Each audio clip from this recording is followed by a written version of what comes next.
They're all out there. And hundreds of other extraordinary rockers whose handprints are forever enshrined at the Guitar Center's Rock Walk. Now, one of the things I love about this the most is over the years, in doing these shows, Dave Weideman and the Guitar Center have given literally hundreds of thousands of dollars to charity. Hundreds of thousands of dollars. And it's a tradition that they have been doing for over 25 years. A tradition of generosity that is an inspiration to us all. So, if you would now, give a real round of applause for the 25th anniversary of the Guitar Center.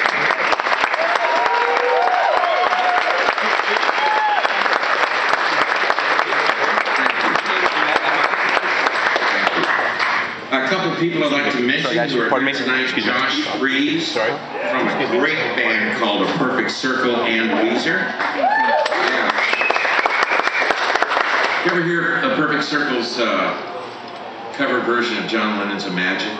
It's like they took that song and combined it with Kashmir and came out with this wonderful version. If you haven't heard it, check it out. Inger Laurie from the Nymphs is here. Give a round of applause.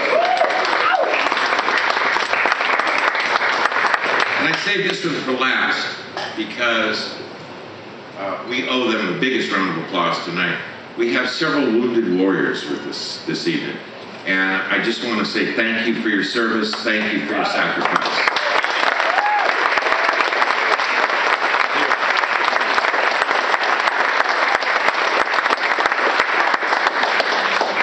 Okay. To introduce our newest inductees to the Guitar Center's Rock Walk, please welcome, from Rage Against the Machine, Tom Morello.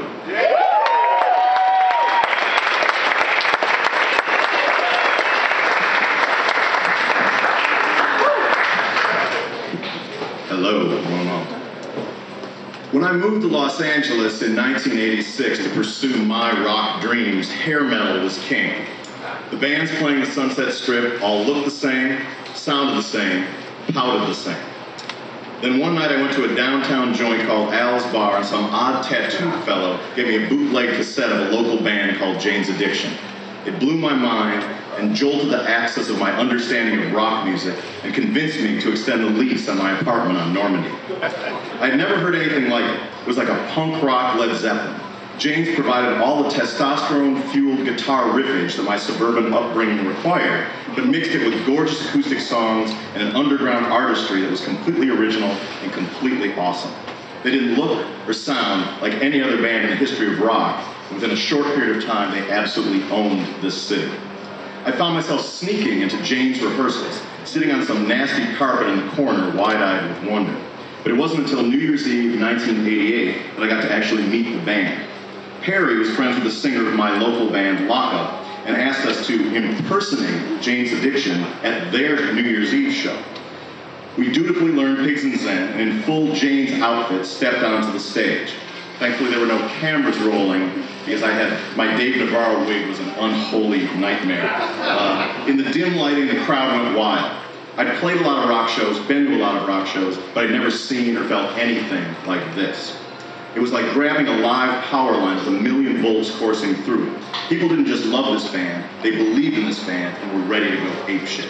We played a few minutes of the song, the lights went out, the real Jane's Addiction came on, and I went back to my apartment on Normandy. But I vowed that night that one day I was going to be in a band that felt like that on stage.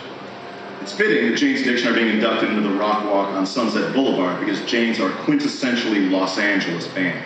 From the Doors to X to the Chili Peppers, Guns N' Roses, and later Rage and System of a Down, they're a band that could have happened nowhere else and a band that sounds like the city in which they were formed.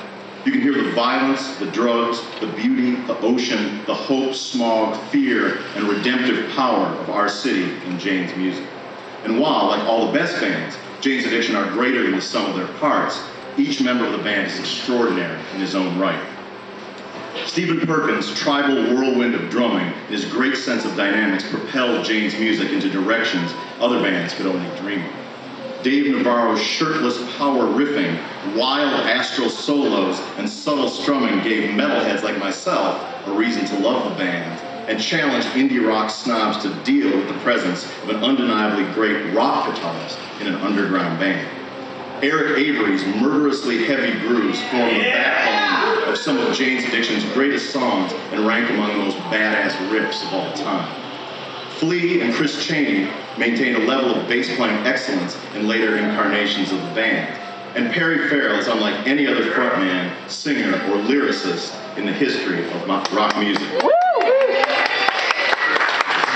His voice, sometimes childlike and innocent, sometimes bone-chillingly urgent, pulled gorgeous, twisted melodies out of thin air while he spun deep and true poetic tales of life in the city.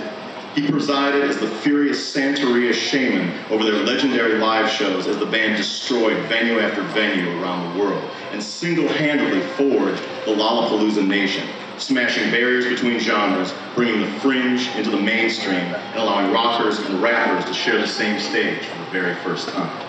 Nirvana often gets credit for being the first alternative band to break through, the band that changed music and led rock out of the hair metal wilderness of the 1980s. That's just not true. It was Jane's Addiction. Inspiring, intelligent, furiously rocking, and artistically deep as fuck. As their #1 fan, I'm happy to report that my good friends Jane's Addiction are just as great today as that day I snuck into their rehearsal space long ago.